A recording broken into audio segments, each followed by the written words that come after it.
Hai teman-teman, perkenalkan nama saya Santi Kayhatu dari Universitas Kristen Indonesia Maluku. Di sini saya akan menjelaskan tentang sistem pernapasan pada manusia. Teman-teman, sistem pernapasan pada manusia adalah sekumpulan organ yang terlibat dalam proses pertukaran oksigen dan karbon dioksida dalam darah. Jadi teman-teman, untuk mengetahui sistem pernapasan secara utuh, kita harus terlebih dahulu mengenal bagian-bagian dan fungsi dari penyusun sistem pernapasan tersebut.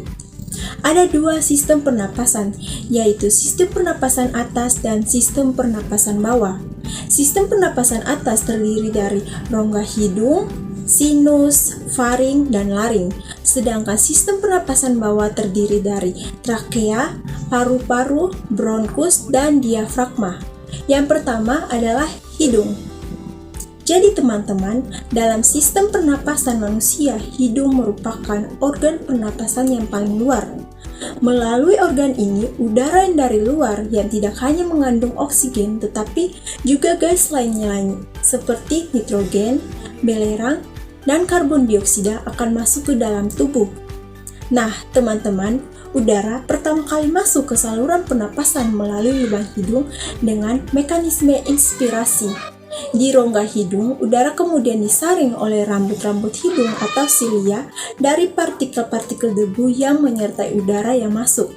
Jadi teman-teman, selain itu juga, udara yang dihangatkan dan akan dilembabkan agar sesuai dengan suhu tubuh kita. Dari rongga hidung, udara selanjutnya mengarah ke faring. Teman-teman, faring adalah hulu kerongkongan yang merupakan percabangan dua saluran, yaitu antara saluran pencerna dan saluran pernapasan. Fungsi dari faring sebenarnya dari sistem pencerna itu membawa makanan dan masuk ke kerongkongan. Tapi kalau di dalam sistem pernafasan, faring berfungsi untuk memasukkan udara ke dalam pita suara untuk menghasilkan suara. Dan faring juga berfungsi untuk manusia sebagai alat bernafas melalui mulut. Setelah melalui faring, udara akan memasuki laring. Laring adalah saluran pernapasan yang membawa udara menuju ke trakea.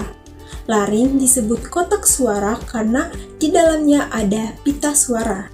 Di belakang lidah dan di depan laring terdapat epiglottis yang berfungsi mengatur masuknya udara dan makanan ke salurannya masing-masing. Ketika makanan ditelan, laring bergerak ke atas dan mendorong epiglottis sehingga menutupi glotis. Glotis ini bukan merupakan trakea atau tenggorokan. Hal ini memungkinkan makanan menurun ke esofagus menuju ke lambung. Ketika makanan turun menuju ke lambung, glotis terbuka sehingga memungkinkan udara pernapasan masuk ke laring yang merupakan bagian atas dari saluran pernapasan. Di laring juga terdapat kotak suara. Suara yang dihembuskan dari dalam keluar mengalir cepat melalui pita suara itu sepasang pita otot slatis di dalam laring. Selanjutnya, trakea.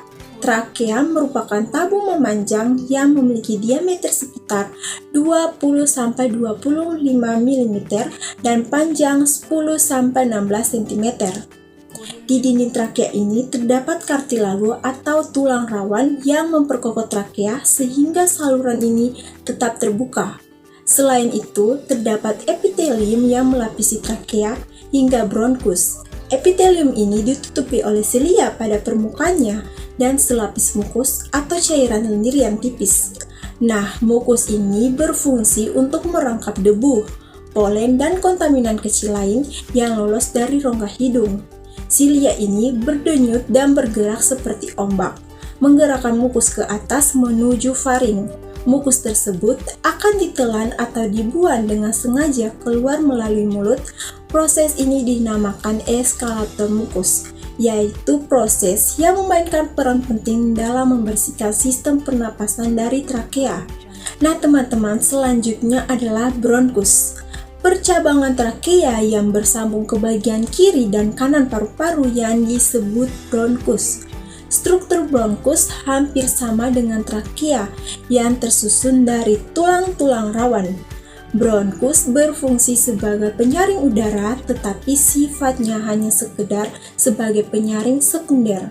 Selanjutnya adalah paru-paru. Paru-paru merupakan aktor utama di dalam sistem pernapasan manusia. Organ ini dibungkus oleh selaput rangkap dua yang disebut pleura, yang berfungsi untuk melindungi paru-paru dari gesekan saat mengembang dan mengempis. Fungsinya adalah menukar oksigen dari udara dengan karbon dioksida dalam darah. Nah, paru-paru terletak di rongga dada manusia. Antara rongga dada dan rongga perut terdapat sebuah pembatas yang disebut diafragma. Sekat ini nantinya akan berguna bagi proses masuknya udara ke paru-paru atau inspirasi dan mengeluarkan udara dari paru-paru atau ekspirasi. Dalam paru-paru terdapat organ-organ lainnya seperti bronchiolus yang merupakan percabangan dari bronkus.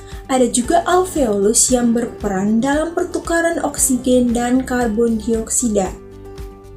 Terima kasih teman-teman, semoga materi yang telah saya sampaikan bermanfaat bagi teman-teman semuanya.